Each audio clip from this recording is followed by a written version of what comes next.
Hi everybody, Trevor Gold with Gold Computing, and today I'll be performing an unboxing and initial review of the Samsung Notebook 9. This is the 2017 edition, which was announced earlier this year at CES, and this is the 15-inch model. Well, let's get to it.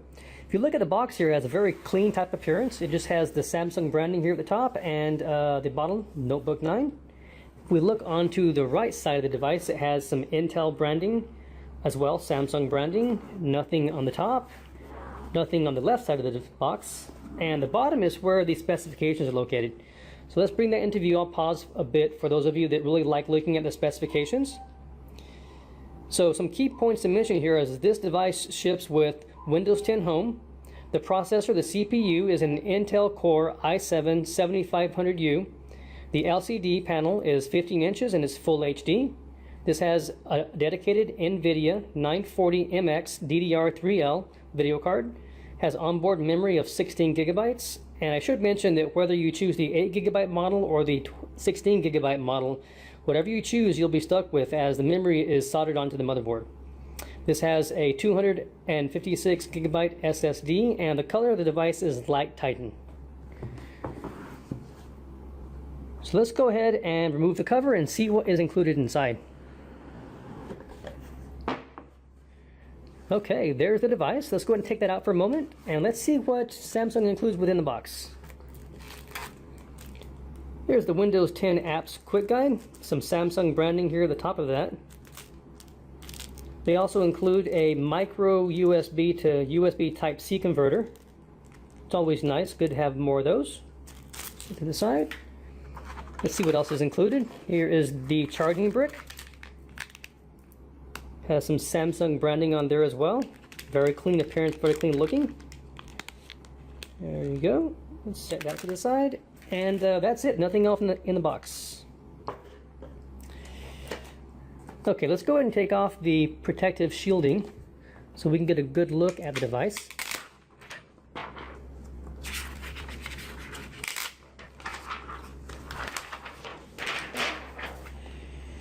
Okay, and here we go. There is the device. You'll see on the front of it, again, a very clean type appearance. It only has the Samsung branding, slightly reflective there in the light. If we turn it around, nothing on the back, or nothing of importance at least.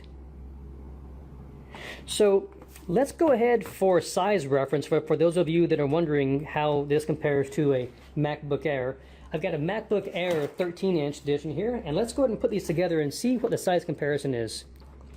So if I hold those together, we'll see that the Notebook 9 is slightly longer, but that's expected because it has the 15-inch screen versus the 13-inch screen on the MacBook Air. If we look at all the other sides, all the dimensions are very similar.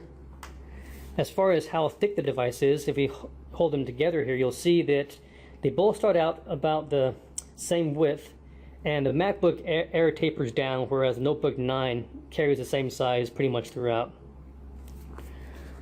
Okay, let's go ahead and open the lid here. Let's see how the keys are laid out. So here's sort of an up-close look at the key layout. Gives you an idea of how far apart the keys are spaced. Here is the power button up here, upper right-hand corner. Here's a fingerprint sensor, which once you register a fingerprint, it will allow you to log in with a fingerprint versus a username and password. So that's very neat. So let's go ahead and compare that to what we see on the MacBook Air.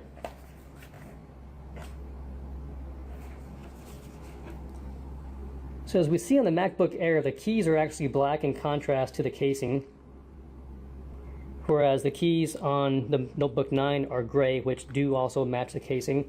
If I were to hold these together, the touch pads there look very similar in size. Okay. This display, although it has a very glossy type appearance now, I understand that once the device is powered on, that it almost has a matte type appearance, which really helps with glare and that sort of thing in light. Let's go ahead and close the device here, and let's go ahead and do a comparison of the ports that come available on the Samsung device compared to that of the Apple. On the right side of the device, there is a micro SD slot. There are two USB 3.0 slots and a full-size HDMI port.